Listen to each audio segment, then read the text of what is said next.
Chicken வாங்கியே ரொம்ப நாள் ஆன ஃபீல் இருந்தது. அதனால ஈவினிங் வந்து பார்த்தீங்கன்னா, ஹஸ்பண்ட் போய் சிக்கன் வாங்கிட்டு வந்தாங்க. வாங்கிட்டு வந்தோனே குழந்தைங்க வந்து எப்பவுமே பிரியாணி தான் கேட்பாங்க. இன்னைக்கு என்னவோ தெரியல 65 கேட்டிருந்தாங்க. நான் 65 செய்றது ரொம்ப ரேரு.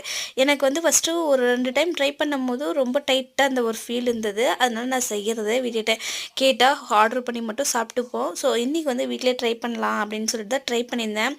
ஸ்பைசஸ் எல்லாம் ஆட் பண்ணிவிட்டு கார்ன்ஃப்ளவரு, ரைஸ் ஃப்ளோர், கர்டு, அதுக்கப்புறம் பார்த்தீங்கன்னா கொஞ்சமாக லெமன் ஜூஸ் எல்லாம் புழிஞ்சு நல்லா கொஞ்ச நேரம் ஊற வச்சு நல்லா கிரிப்ஸியாக ஜூஸியாக இருந்தது. இன்றைக்கி ட்ரை பண்ணது ரொம்பவே நல்லா இருந்தது.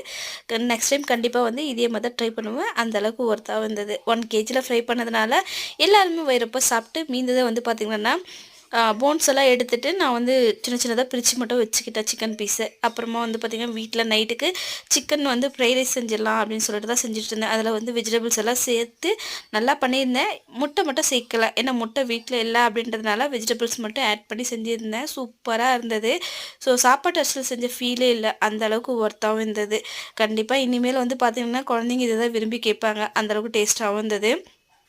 சிக்கன்லாம் நிறைய வகை செஞ்சுருக்கேன். ஆனால் வந்து ஃபஸ்ட் டைம் வந்து வீட்லேயே வந்து 65 செஞ்சு அது மீதெல்லாம் ஃப்ரைட் ரைஸ் செய்து இதை ஃபஸ்ட் டைம் சூப்பராக இருந்தது. ஐடியாவும் நல்லா இருந்தது. ஸோ கண்டிப்பாக நீங்களும் இது மாதிரி ட்ரை பண்ணிக்கோங்க. கீழே கமெண்ட் பண்ணுங்கள்.